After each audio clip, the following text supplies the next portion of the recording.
¿Por qué son importantes las proteínas para la vida? Las proteínas son pilar para la vida, ya que ayudan al crecimiento de tejidos y órganos. Estas las podemos encontrar en verduras, alimentos de origen animal, nueces, granos y guisantes. Composición química de una proteína. Las proteínas son biomoléculas que están formadas o compuestas por aminoácidos. Los aminoácidos pueden tener elementos químicos que son carbono, hidrógeno, oxígeno, nitrógeno. Estos en mayor proporción. En un poco de menor proporción puede tener azufre y mucho menos proporción puede tener fósforo, hierro, magnesio y cobre, entre otros. En la primera imagen que tenemos aquí arriba tenemos una fórmula general de un aminoácido, el cual, como ya lo dije, puede tener elementos químicos que sería el hidrógeno, carbono, oxígeno y nitrógeno. Otro ejemplo de un aminoácido esencial podemos observar en la segunda imagen, se llama aminoácido metiotina. Este contiene azufre y ayuda para la producción de creatina. ¿Qué son los aminoácidos? Los aminoácidos son una pequeña molécula constituida por un grupo amino de naturaleza básica y un grupo carboxilo de carácter ácido. El cuerpo sintetiza muchísimos tipos de aminoácidos, pero sin duda los más importantes son los de las proteínas, que estos pertenecen al grupo de los alfa-aminoácidos. Alfa-aminoácidos. Los alfa-aminoácidos se diferencian por tener un grupo amino, que es el cuadrito verde, un grupo carboxilo, que es el cuadrito naranja, unidos al mismo átomo de carbono, que es el que está justo en medio. A este se le denomina carbono alfa. También se le suman una molécula de hidrógeno, que es el cuadrito azul, y una cadena lateral específica, que es el cuadrito amarillo, denominada R. Esta cambia su tamaño y características depende de cada aminoácido. Los aminoácidos están unidos entre sí por enlaces peptídicos. Esto se refiere a la unión entre un grupo carboxilo de un aminoácido y un grupo amino del siguiente aminoácido, como se muestra en la primera figurita. Cada vez que se realiza esta unión, se libera una molécula de agua, y así se va sucesivamente con cada aminoácido. La unión de varios aminoácidos mediante enlaces peptídicos da como resultado cadenas de diferentes tamaños, denominadas péptidos, que se dividen en oligopéptidos, si el número de aminoácidos que forman la molécula está en un rango de 2 a 10. Polipéptidos, si el número de aminoácidos que forma la molécula es superior a 10 aminoácidos. Y proteínas, si el número de aminoácidos que forman la molécula es superior a 50. El cuerpo sintetiza muchos tipos de aminoácidos, pero los que son capaces de formar proteínas son estos 20. Gracias a estos se pueden formar órganos, músculos, uñas, etc. Clasificación de aminoácidos. Hay 20 aminoácidos importantes esenciales para el correcto funcionamiento del cuerpo humano y son los siguientes. Como tal, clasificación de aminoácidos se divide en 3 grupos que son esenciales, no esenciales y condicionales. Los esenciales son los que ingerimos mediante la dieta, los no esenciales son los que las células son capaces de producir y los condicionales son los que comúnmente se encuentran en las carnes de origen animal o también se pueden ingerir suplementados. El enlace peptídico se clasifican en 3 grupos. El oligopéptido se caracteriza por tener menos de 10 aminoácidos en su grupo y su característica de esos 10 van desde el dipéptido, que es de 2 aminoácidos, tripéptido, que son 3 aminoácidos, y tetrapéptido de 4 aminoácidos, así hasta llegar al 10.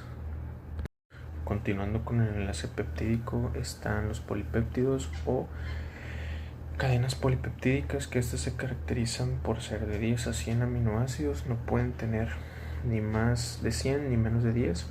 Esta se caracteriza por tener un enlace tipo covalente al grupo carboxílico, que es el COH, y por estar unidas al grupo amino que es el NH2 del aminoácido continuo inmediato.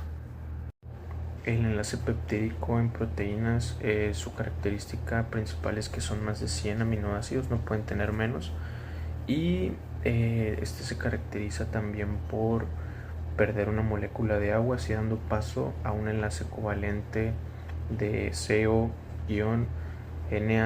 que esto en realidad es un enlace peptídico sustituido, y ya de ahí daría paso a los diferentes grupos de proteínas. Estructura primaria. Cualquier alteración en el orden de los aminoácidos determinará una proteína diferente.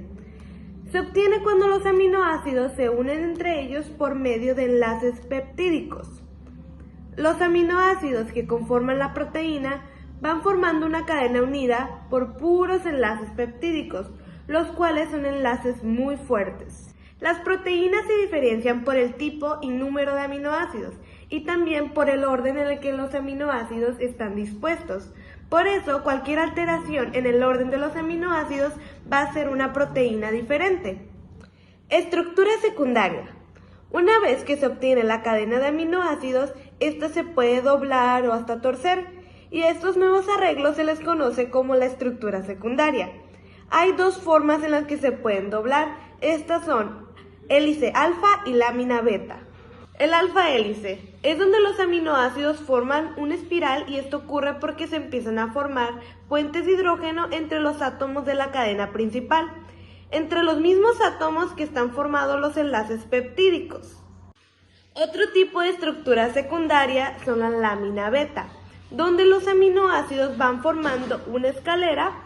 Después los aminoácidos pueden dar un giro y colocarse al lado para formar otra hebra de aminoácidos, manteniéndose unidas por puentes de hidrógenos entre los átomos de las mismas cadenas.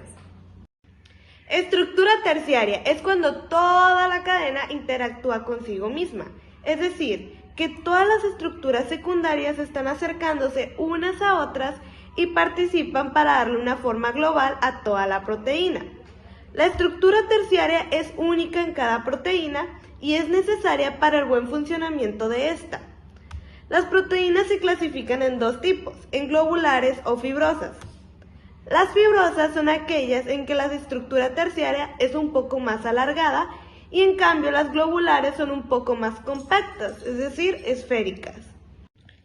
Las proteínas fibrosas son alargadas, poco solubles en agua y suelen tener funciones estructurales.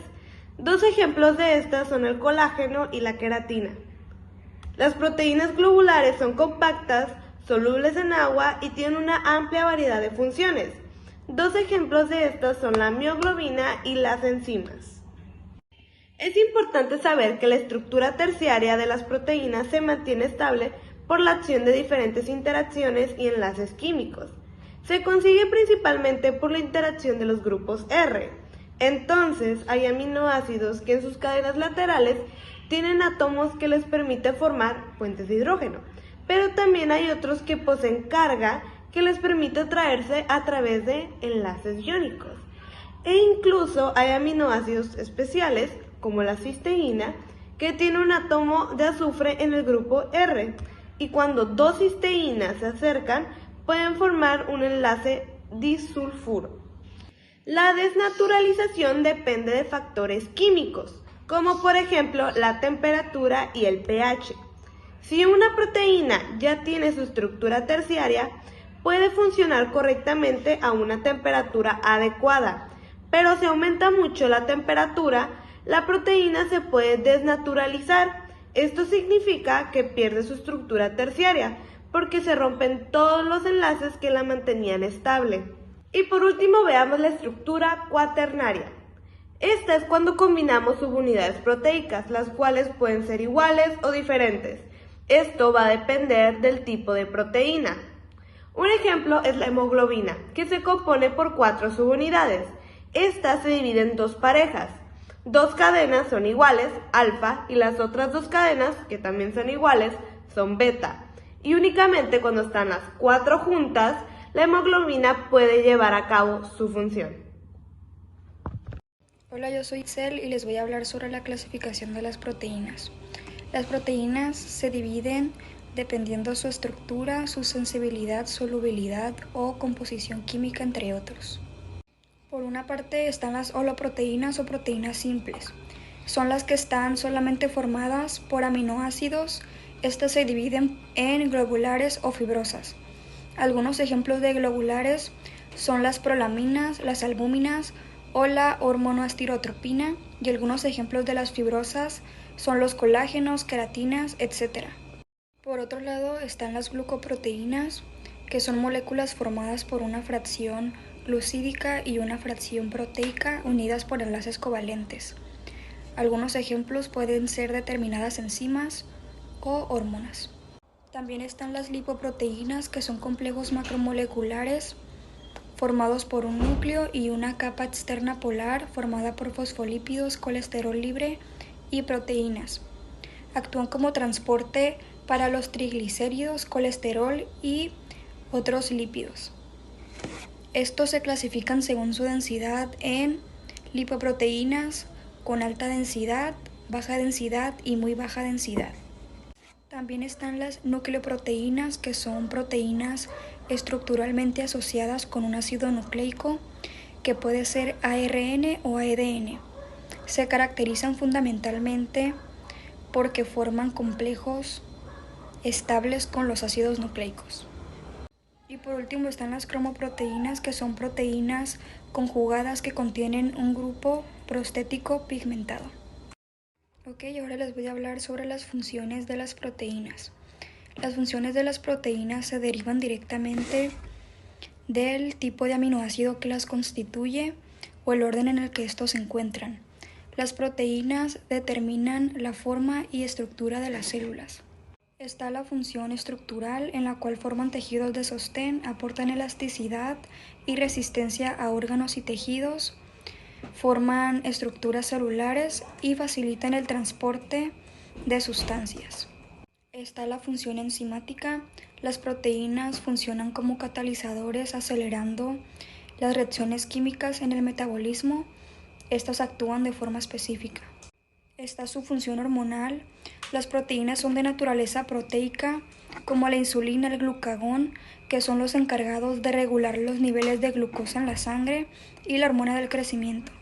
Por otro lado está la función de reserva. Las proteínas cumplen con una función energética, ya que aportan 4 kilocalorías. Por otro lado está la función de transporte. Algunos ejemplos de proteínas de transporte puede ser la hemoglobina o la mioglobina, que son transportadoras de oxígeno a la sangre y músculos.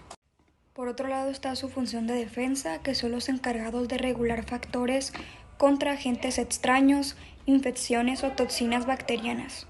Y por último está la función de contracción muscular, que son las que facilitan el movimiento de las células, ya que estas constituyen las miofibrillas, que son las responsables de la contracción muscular.